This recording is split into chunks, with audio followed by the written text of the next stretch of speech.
Hello everyone. तो कैसे हैं आप सब? होप आप सभी बहुत अच्छे होंगे। तो ज्योग्राफी लेक्चर सीरीज पार्ट 2 में हम डिस्कस करने वाले हैं कि कैसे अर्थ सरफेस पे कॉन्टिनेंट्स और ओशन का डिस्ट्रीब्यूशन हुआ है। और इस क्रम में जो सबसे पहले थियरी की बात की जाती है वो है 1912 में अल्फ्रेड वेगनर के द्वारा प्रपोज की गई कॉन्टिनेंटल ड्रिफ्ट थियरी। इस थियरी में वेगनर साहब ने ये कहा कि जो अभी भी हम जितने कॉन्टिनेंट्स देखते हैं ये सारे कॉन्टिनेंट्स कुछ 250 मिलियन साल पहले एक सुपर कॉन्टिनेंट के तौर पे थे, यानी कि एक दूसरे से जुड़े हुए थे। वो अलग थलग नहीं थे। और उस सुपर कॉन्टिनेंट को उन्होंने पैंजिया नाम दिया। पैंजिया का अर्थ होता है ऑल लैंड्स। और उन्होंने ये बताया कि ये जो पैंजिया है एक बहुत ही बड़े वाटर बॉडी से सराउंडेड था, जिसको उन्होंने पैंथेलसा ओशन नाम दिया, जिसका अर्थ होता है ऑल वाटर। अपनी इस बात को प्रूव करने के लिए उन्होंने बहुत सारे एविडेंसेस भी दिए। उन्होंने ये कहा कि जो साउथ अमेरिका का जो ईस्टर्न वाला हिस्सा है और नॉर्थ अफ्रीका का जो नॉर्थ और वेस्टर्न वाला हिस्सा है, इन दोनों को अगर पजल के दो टुकड़ों के तौर पे देखें और उनको फिक्स करने की कोशिश करें तो ये सही सही लगभग लगभग फिट हो जाते हैं। तो इसका ये अर्थ बनता है कि ये किसी ज़माने में कई मिलियन साल पहले एक दूसरे से जुड़े हुए थे और बाद में किसी कारणवश किसी फैक्टर की वजह से, किसी फोर्सेस की वजह से ये दूसरे से अलग हुए, ड्रिफ्ट हुए। तो जो कॉन्सेप्ट है कॉन्टिनेंटल ड्रिफ्ट थ्योरी का यही है कि जो सिंगल लैंड मास है वो किसी कारणवश एक दूसरे से अलग हुए हैं, जो हम आज के डेट में प्रेजेंट कॉन्टिनेंट्स को देखते हैं। उन्होंने फिर फॉसिल्स की भी बात कही कि जो फॉसिल्स की जो सिमिलैरिटी है वो इन दोनों जगहों पे काफ़ी सेम है।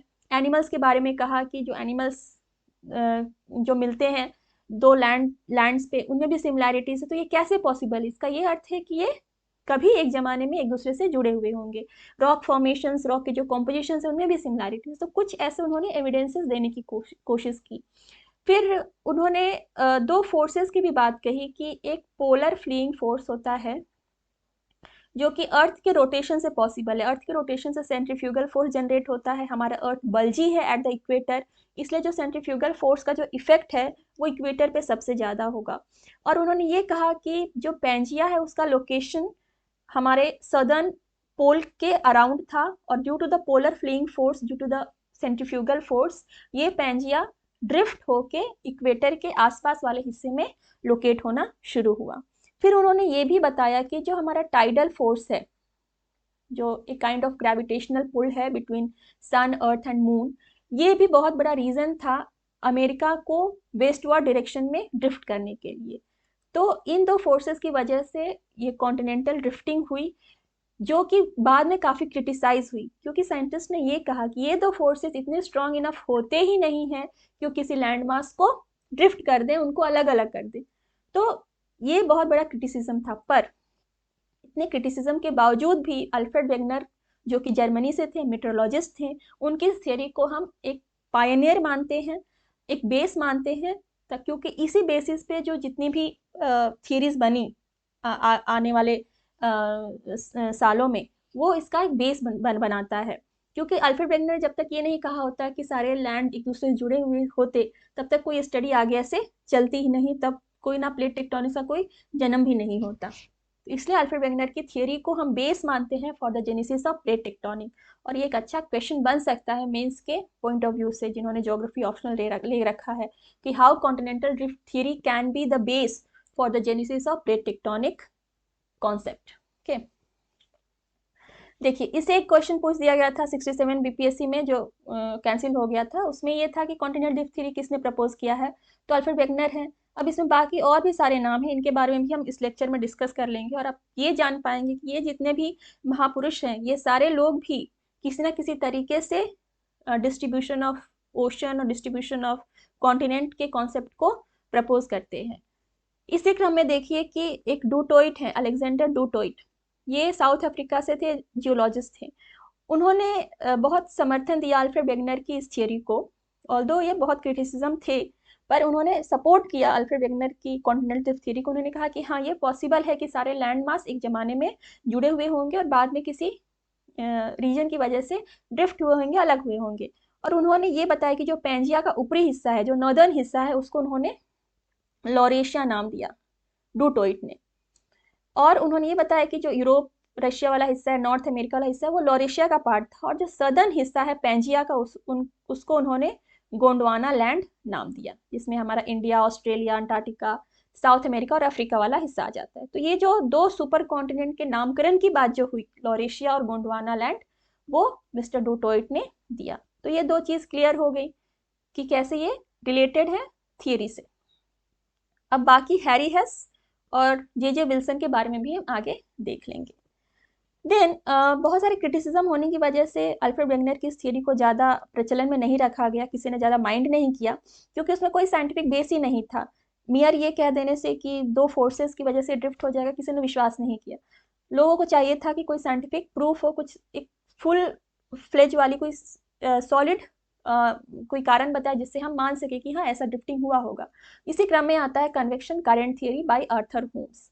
आर्थर होम्स ने 1930 में ये बताया कि हमारे अर्थ के मेंटल वाले हिस्से में, आपको पता है कि क्रस्ट है, जिनको नहीं पता उनको बता रहे, क्रस्ट है, मेंटल है एंड कोर है। तो हमारे मेंटल वाले हिस्से में कुछ ऐसे सब्सटेंसेस है, रेडियो एक्टिव एलिमेंट्स हैं, जो कि due to radioactivity heat को जनरेट करते हैं, और due to the generation of heat एक टाइप ऑफ कन्वेक्शन करेंट का जेनेसिस होता है, और यही कन्वेक्शन करेंट जो है वो जो हमारा ड्रिफ्टिंग है, जो प्लेट्स को मूव करने में मदद करते हैं।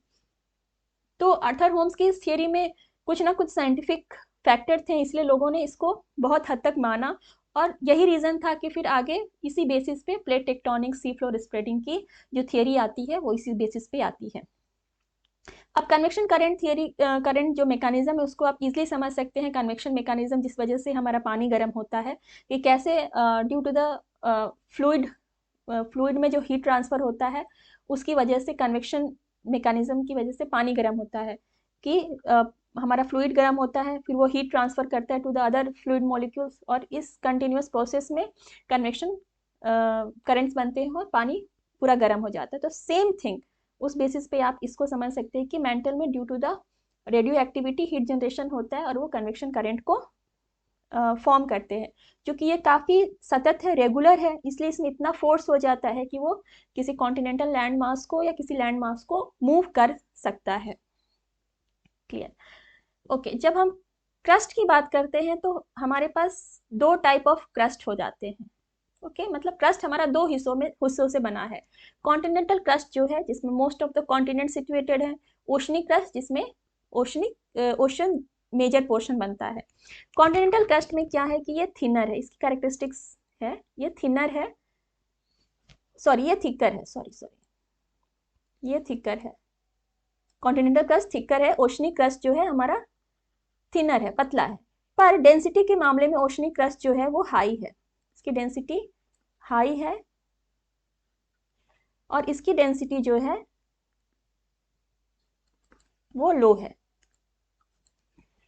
अब इसकी डेंसिटी डिफरेंस की वजह से क्यों ऐसा है, इसका क्या असर पड़ता है, वो प्लेट टेक्टोनिक्स के जब कॉन्सेप्ट को पढ़ेंगे तो आसानी समझ में आ जाएगा।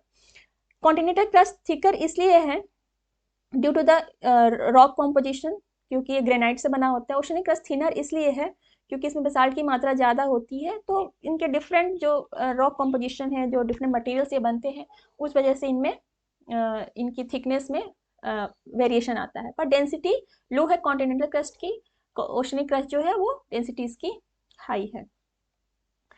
अब देखते हैं कि जब प्लेट टेक्टोनिक्स की बात की जाती है तो उसमें प्लेट बाउंड्रीज बहुत इंपॉर्टेंट हो जाती है। तो प्लेट बाउंड्रीज को समझने से पहले, एक मिनट इसको मैं इरेज कर देती हूँ। ओके, तो जो प्लेट बाउंड्रीज है उसको समझने से पहले आप ये समझिए कि प्लेट्स होते क्या हैं। देखिए हमारा लिथोस्फीयर जो है वो क्रस्ट और अपर मेंटल वाले हिस्से को मिला के हम बोलते हैं कि वो लिथोस्फीयर है। लिथोस्फीयर के नीचे आ जाता है हमारा एस्थीनोस्फीयर, जो कि मेंटल का हिस्सा है। मेंटल यानी कि वो सेमी सॉलिड रूप में है। Mental is not a liquid, ये चीज़ को आप ध्यान रखिए कि मेंटल में लिक्विडिटी नहीं है, लिक्विड नहीं है वहाँ के सब्सटेंसेस, सेमी सॉलिड रूप में है। सॉलिड मटेरियल्स भी वहाँ पे हैं, सॉलिड रॉक्स भी हैं मेंटल वाले हिस्से में, पर उनके डिफरेंट कॉम्पोजिशंस हैं, उनके डिफरेंट कैरेक्टरिस्टिक्स की वजह से जो है ये लिथोस्फेरिक जो प्लेट है वो एस्थनोस्फीयर में मूव होता है। इस चीज़ को आप समझिए कि कैसे जो आइस है वो पानी के ग्लास में आप रख दे तो आइस ऊपर तैरती है और पानी हमारा नीचे है। तो उस कॉन्सेप्ट से आप समझ सकते हैं कि जो लिथोस्फेरिक प्लेट है जिसमें क्रस्ट और अपर मेंटल वाला हिस्सा आता है, ये डिफरेंट टुकड़ों में टूटा हुआ है जिसको हम प्लेट्स बोलते हैं।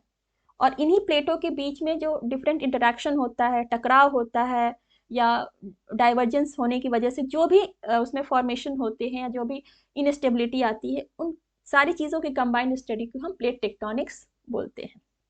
क्लियर? अब ये लिथोस्फेरिक प्लेट जो है, अब चूंकि डिफरेंट प्लेट्स टुकड़ों में बटे हुए हैं तो ऑब्वियसली जब वो इंटरैक्ट होंगे तो किसी ना किसी बाउंड्री पे इंटरैक्ट होंगे, उनका ट्रांजिशन बनेगा। तो उसमें 3 टाइप के प्लेट बाउंड्रीज की बात की जाती है। पहला है divergent plate boundary. Divergent plate boundary यानी कि 2 प्लेट डाइवर्ज हो रहे हैं, एक दूसरे से दूर जा रहे हैं।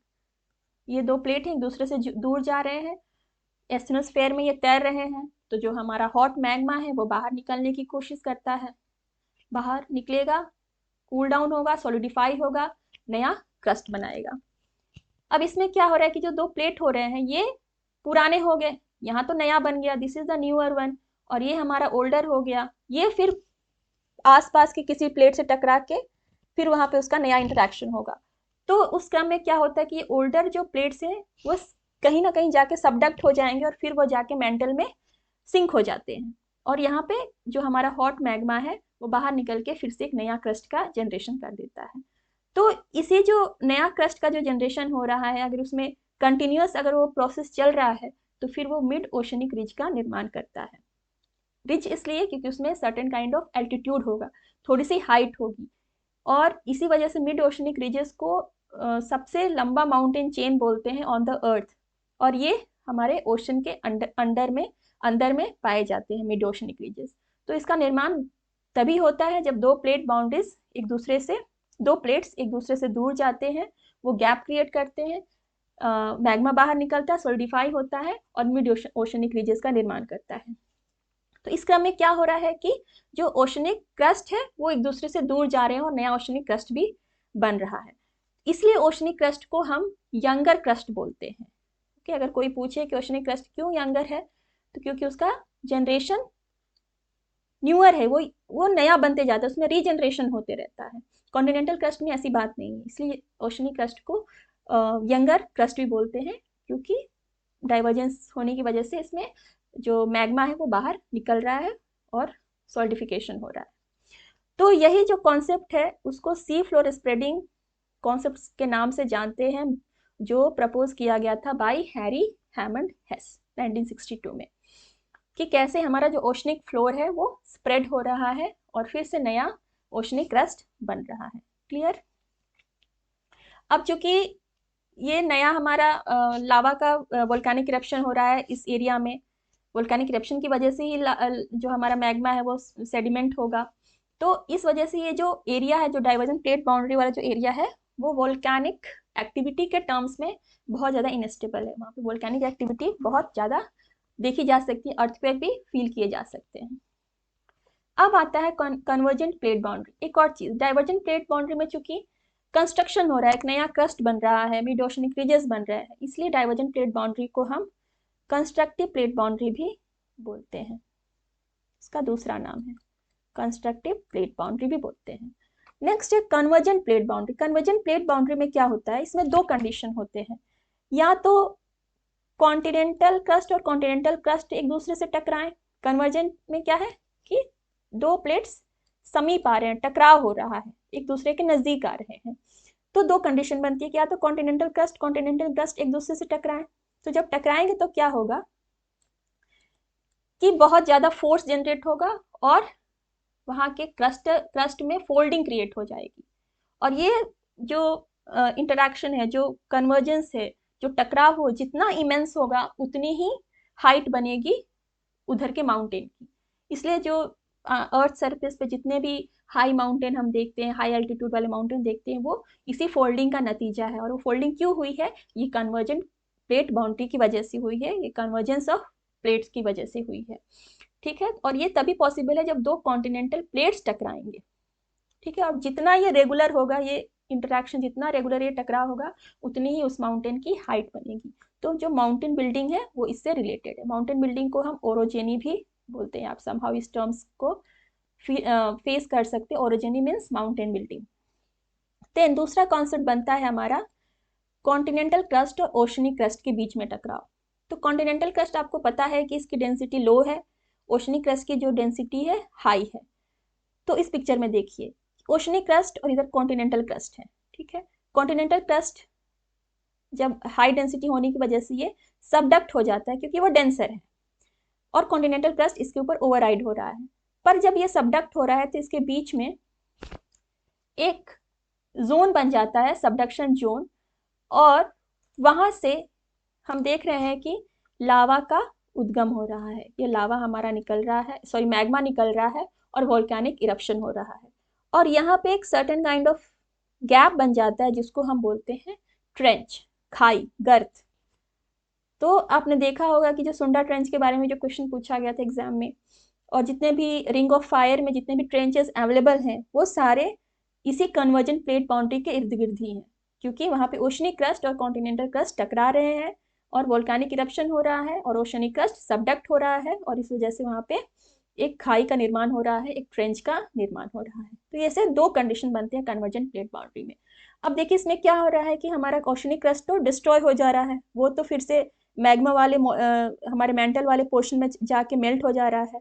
तो इस वजह से यहाँ पे कन्वर्जेंट प्लेट बाउंड्री को हम डिस्ट्रक्टिव प्लेट बाउंड्री भी बोलते हैं।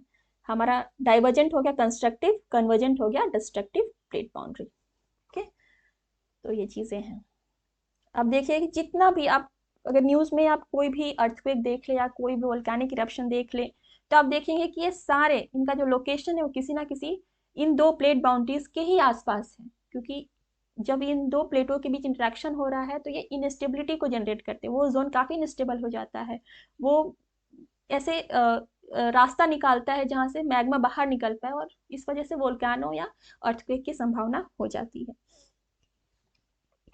Then comes the ring of fire. जैसे मैंने बोला कि रिंग ऑफ फायर जो है वहां पे आप देखेंगे तो बहुत सारे ट्रेंचेस अवेलेबल है, और ये ट्रेंचेस अवेलेबल इसलिए हैं क्योंकि ये तो हमारा पैसिफिक ओशन वाला प्लेट हो गया, और ये जो हमारा ये ओशनिक प्लेट हो गया, और जो उसके इर्द गिर्द जो है वो हमारा कॉन्टिनेंटल प्लेट हो गया। तो इसमें जब टकराव होगा तो ऑब्वियसली जो ओशनिक प्लेट है वो सबडक्ट हो जाएगा और जोन का जो हमारा ट्रेंच है उसका निर्माण करेगा, और इस वजह से वहां से एक गैप भी क्रिएट होता है जहां से वोल्केनिक इरप्शन हो पाए।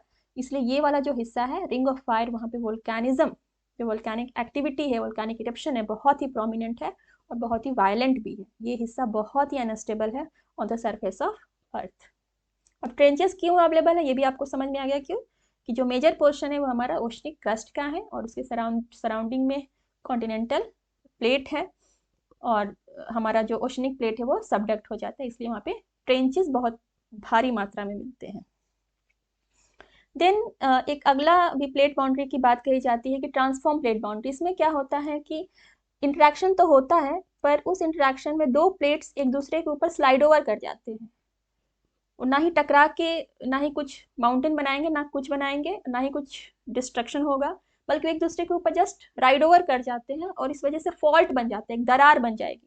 क्योंकि टकरा रहे हैं तो कुछ ना कुछ फोर्स इमर्ज हो रहा है, और इस वजह से दरार आ जाती है, फॉल्ट बन जाता है, और इस फॉल्ट की वजह से वहाँ पे अर्थक्वेक बहुत कॉमन होता है। वोल्केनो रेयरली ही सीन है, पर अर्थक्वेक बहुत कॉमन है। और ट्रांसफॉर्म प्लेट बाउंड्री को हम कन्वर्जेंट प्लेट बाउंड्री बोलते हैं, सॉरी कंजर्वेटिव प्लेट बाउंड्री बोलते हैं, क्योंकि यहाँ पे ना ही कोई क्रस्ट बनता है और ना ही कोई क्रस्ट डिस्ट्रॉय होता है, बल्कि यहाँ पे जस्ट स्लाइडिंग ओवर की वजह से फॉल्ट का निर्माण होता है। जैसे कि हमने पिछले दो बाउंड्रीज में देखा कि एक में तो सबडक्शन की वजह से हमारा ओशनिक क्रस्ट सिंक हो जाता है, और एक में देखा कि नया ओशनिक क्रस्ट बन जाता है due to the volcanic eruption. पर इसमें ऐसी कोई चीज़ नहीं होती है, इसलिए इसको कंजर्वेटिव प्लेट बाउंड्री भी कहा जाता है। और इसका सबसे अच्छा एग्जाम्पल है हमारा सैन एंड्रियास फॉल्ट, जो कि कैलिफोर्निया में है और अंडर द ओशन है। और देखिए तो इस पिक्चर में, ये इसी का पिक्चर है, सैटेलाइट इमेज है, और इसमें आप देख सकते हैं कैसे दरार पॉसिबल हुई है सरफेस पे। ओके, देन कम्स कि डिफरेंट जो प्लेट्स हैं, हमारा लिथोस्फेरिक प्लेट है, उनका नामकरण कैसे है। तो आसान है समझना, क्योंकि जो हम कॉन्टिनेंट्स हैं उन्हीं के बेसिस पे इनका नामकरण किया गया। कैसे यूरेशियन प्लेट है जो यूरोप और रशिया के हिस्से को कवर करता है, इंडो ऑस्ट्रेलियन, इंडियन पेनिनसुला और ऑस्ट्रेलिया और उसके सराउंडिंग आइलैंड्स को कवर करता है। पैसिफिक प्लेट जो ओशनिक प्लेट है वो पैसिफिक ओशन को वास्टली कवर करता है। इस हिसाब से जितने भी प्लेट्स हैं वो कॉन्टिनेंट या उसके जो आसपास वाले हिस्सों को कंबाइन करके नाम दिया गया है। तो इस हिसाब से 7 मेजर लिथोस्फेरिक प्लेट्स हैं और इनके बीच टकराव होता है, इंटरेक्शन होता है, जो प्लेट टेक्टोनिक्स की एक्टिविटी को जन्म देते हैं। अब इन्हीं के इंटरेक्शन की जो बाउंड्रीज हैं, जो प्लेट बाउंड्रीज है, वो आइदर डाइवर्जेंट है, कन्वर्जेंट है, और वहाँ पे वोल्केनिक इरप्शन, अर्थक्वेक जैसी संभावनाएं होती रहती हैं। So these are the names कि कौन कौन से हमारे मेजर प्लेट्स हैं और कौन कौन से माइनर प्लेट्स। एक और चीज़ की, जो हमारा पैसिफिक प्लेट है वो सबसे बड़ा लिथोस्फेरिक प्लेट है। ओके, और जो जुआन डी फुका प्लेट है वो सबसे स्मॉलेस्ट है। Okay, this is the smallest one, और पैसिफिक प्लेट है वो सबसे लार्जेस्ट है। ओके, तो ये 2 फैक्ट है, आप उसको याद रखेंगे। ओके, तो देखिए, अब ये देखिए आप, ये क्वेश्चन जो आया था, इस क्वेश्चन में आप इजीली देख सकते हैं कि हमने अल्फ्रेड वेगनर की बात कर ली, डूटोइट की बात कर ली, और हेस की भी बात कर ली कि कैसे सी फ्लोर स्प्रेडिंग हुई है। तो हमने 3 नामों को डिस्कस कर लिया।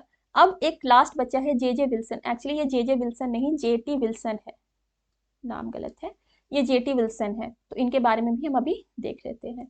तो इस पर्टिकुलर लेक्चर के थ्रू आप इन जितने भी महापुरुष हैं इनकी थियरीज, कॉन्सेप्ट को आप समझ जाएंगे। तो अगर कोई भी कॉन्सेप्ट इससे रिलेटेड पूछा गया, अगर सेम ट्रेंड पे क्वेश्चन बने, तो आप उसको इजिली सॉल्व कर पाएंगे।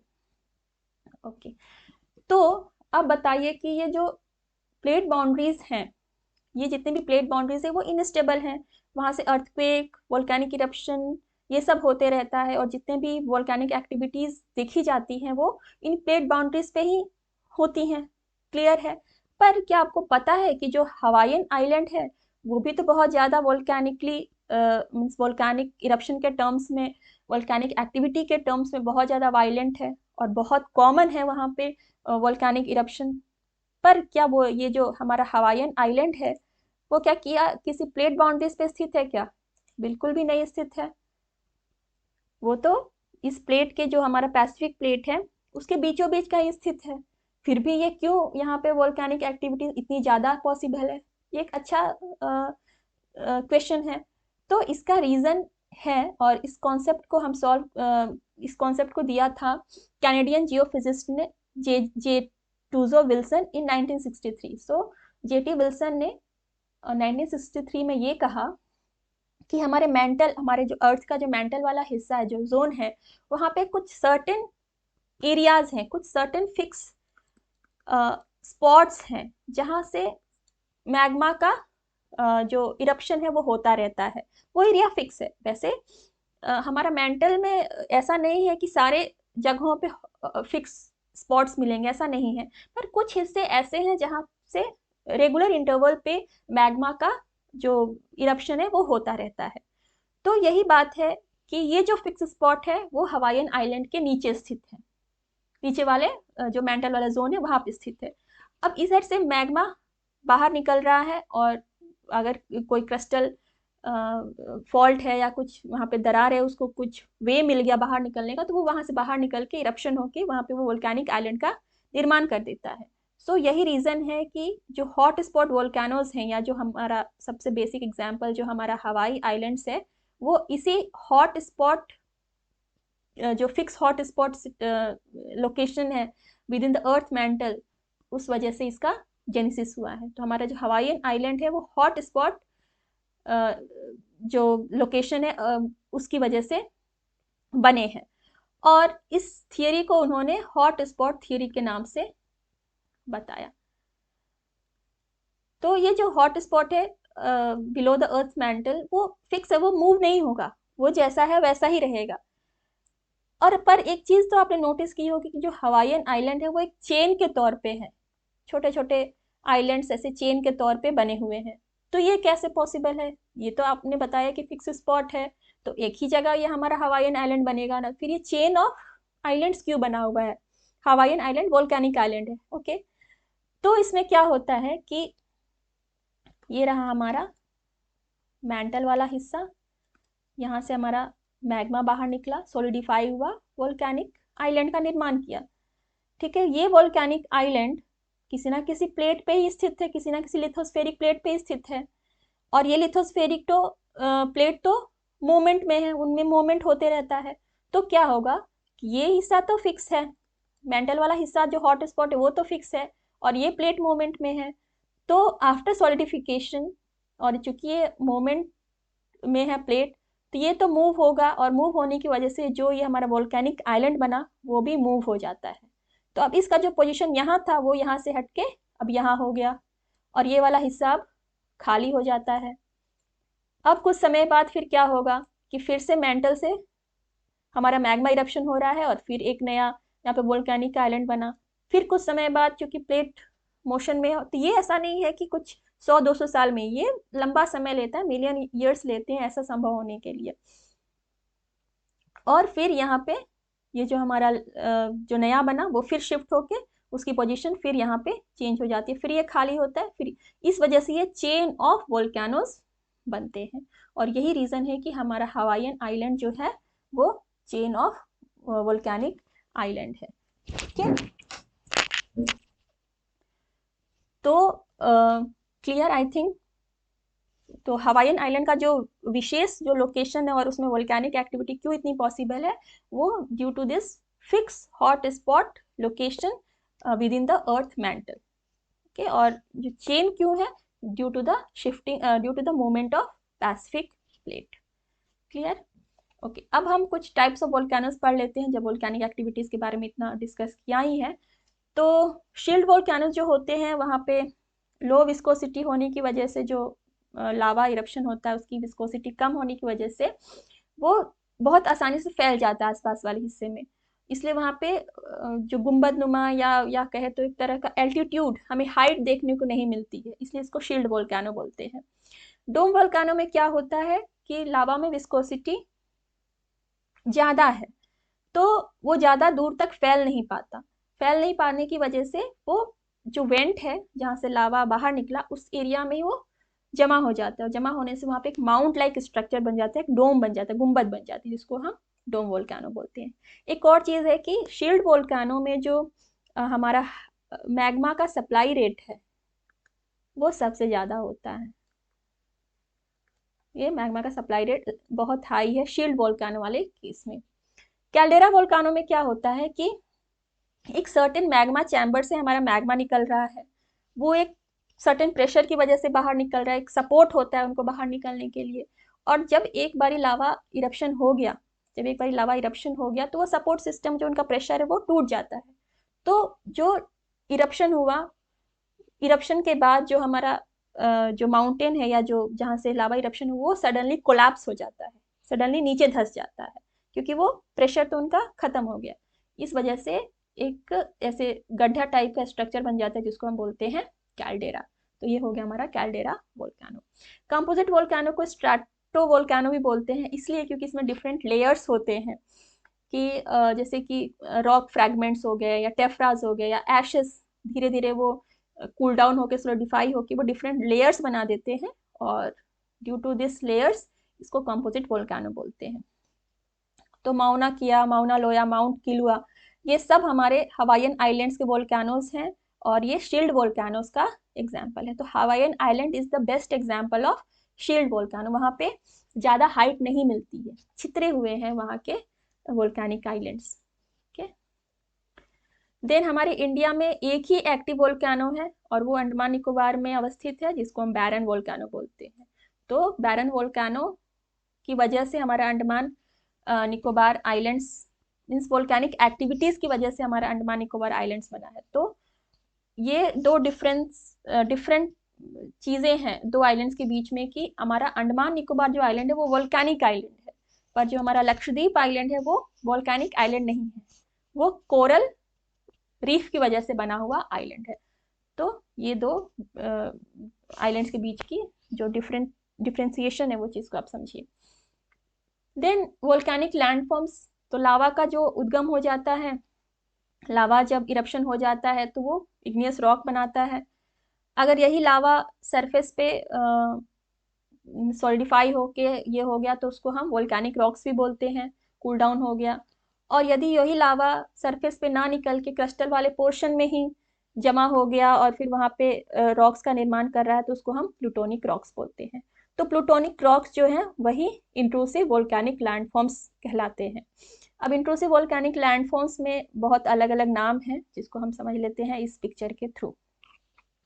तो बैथोलिथ क्या होता है कि ये लार्ज सेगमेंट ऑफ मैग्मा है, यानी कि जो हमारा मैग्मा बाहर निकलने की कोशिश कर रहा है सरफेस पे तो आ नहीं पाता है, क्रिस्टल के किसी पोर्शन में वो जमा हो जाता है, पर एक लार्ज हिस्से में जमा हो जाता है तो उसको हम बैथोलिथ बोलते हैं। अब यही जो मैग्मा है वो किसी ऐसे जगह में जमा होने की कोशिश कर रहा है जहाँ पे सॉफ्ट रॉक मटेरियल है, तो वो उसको पुश करके बाहर निकलने की कोशिश करेगा, पर वो बाहर निकल तो पाता नहीं है और उसी हिस्से में वो जम जाता है। जमने के बाद क्या होगा कि वहाँ पे एक डोम टाइप स्ट्रक्चर बन जाता है, गुंबद टाइप स्ट्रक्चर बन जाता है जिसको हम लैकोलिथ बोलते हैं। सिल क्या है कि ये हॉरिजॉन्टल डिपोजिशन ऑफ मैग्मा है और इसकी थोड़ी जो थिकनेस है वो थोड़ी मोटी होती है, ये हॉरिजॉन्टल डिपोजिशन। इसी में एक आता है शीट, शीट भी हॉरिजॉन्टल डिपोजिशन है पर वो सिल की तुलना में उसकी जो उसका डिपोजिशन है वो थिन लाइक स्ट्रक्चर होती है। शीट मीन्स एक शीट मीन्स पेपर टाइप, आप समझिए कि उसमें उतनी थिकनेस नहीं होती है, वो पेपर टाइप मतलब कम ही थिकनेस वाले टाइप में वो डिपॉजिट हो जाता है, उसका सेडिमेंटेशन हो जाता है। तो this is a difference between sheet and सिल, हॉरिजॉन्टल डिपोजिशन, ये चीज़ आप याद रखेंगे। डाइक में क्या है कि ये परपेंडिकुलर डिपोजिशन होता है और एक वॉलनुमा स्ट्रक्चर बना देता है और जिसको हम डाइक बोलते हैं। तो ये सब मैग्मा ही है जो सरफेस पे बाहर नहीं निकल पा रहे हैं, क्रिस्टल पोर्शन में ही कहीं ना कहीं किसी ना किसी फॉर्म में वो जम जा रहे हैं और उन डिफरेंट लैंडफॉर्म्स को हम इन नामों से जानते हैं। फिर आता है हमारा लैपोलिथ। लैपोलिथ क्या होता है कि यदि जो मैग्मा है वो सॉसर शेप में अगर जम गया, तश्तरी के शेप में जम गया तो उसको हम लैपोलिथ बोलते हैं। अगर जो हमारा मैग्मा है वो क्रेस्ट और ट्रफ के तौर पे जम गया, एंटीक्लाइन और सिंक्लाइन यानी कि रिजेस में और जो डाउन पोर्शन है उसमें अगर जम गया तो उसको हम फैकोलिथ बोलते हैं। तो these are the different landforms name जो कि प्लूटोनिक रॉक्स के स्ट्रक्चर हैं या इंट्रूसिव वोल्केनिक लैंडफॉर्म्स के टाइप्स हैं। ओके, अब एक और चीज़ है कि जो ज्योग्राफी ऑप्शनल वाले हैं और अगर प्लेट टेक्टोनिक से रिलेटेड कोई क्वेश्चन पूछा जाए तो आप उसको एक कंक्लूजन के तौर पे एक चीज़ लिख सकते हैं कि जैसे अल्फ्रेड वेगनर ने 250-300 मिलियन साल पहले इस बात को कहा, मतलब बताया था कि हमारे जितने भी कॉन्टिनेंट्स थे वो एक सुपर कॉन्टिनेंट के तौर पे थे एज पैंजिया, वैसे ही जिस तरीके से भी हम प्लेट टेक्टोनिक्स में जो डिस्कस करते हैं कि कैसे प्लेट्स मूव हो रहे हैं विथ वेरी स्लो मोशन, तो सर्टेन 250-300 मिलियन साल बाद हम ये भी बता सकते हैं कि ये सारे कॉन्टिनेंट्स एक साथ मिलके फिर से एक सुपर कॉन्टिनेंट का निर्माण करेंगे जिसको साइंटिस्ट ने, जिसको डिफरेंट रिसर्चर्स ने नाम दिया है पैंजिया प्रॉक्सिमा या पैंजिया अल्टीमा। पर ये एक हाइपोथेटिकल सिचुएशन है, ये सिर्फ प्रेडिक्शन है जो अभी करंट मोशन को एनालाइज करके वो बता रहे हैं। ऐसा भी हो सकता है कि इस लंबे समय में जो 250-300 मिलियन साल का जो समय है इसमें अर्थ के सरफेस पे कुछ और एक्टिविटी हो जाए, कुछ और डिफॉर्मिटी आ जाए और ऐसा कुछ पॉसिबल ही ना हो। पर एज अ कंक्लूसिव नोट आप जब प्लेट टेक्टोनिक्स लिखेंगे तो आप ये बता सकते हैं कि ऐसी संभावना बन सकती है। तो अल्फ्रेड वेगनर ने जो कहा था वो तो बेसिस है ही और साथ ही इसका फ्यूचर प्रोस्पेक्ट भी देखा जा सकता है एज पैंजिया प्रॉक्सिमा या पैंजिया अल्टीमा, जो कि फ्यूचर सुपर कॉन्टिनेंट के तौर पे जाना जा सकता है आफ्टर 250-300 मिलियन साल बाद। कि होप आपको ये लेक्चर पसंद आया होगा। कोई डाउट्स है तो आप कमेंट में पूछिए, सजेशंस दीजिए, अपने फीडबैक दीजिए और अगले वीडियो में हम फिर से कुछ नए टॉपिक के साथ आपसे रूबरू होंगे। Thank you all of you.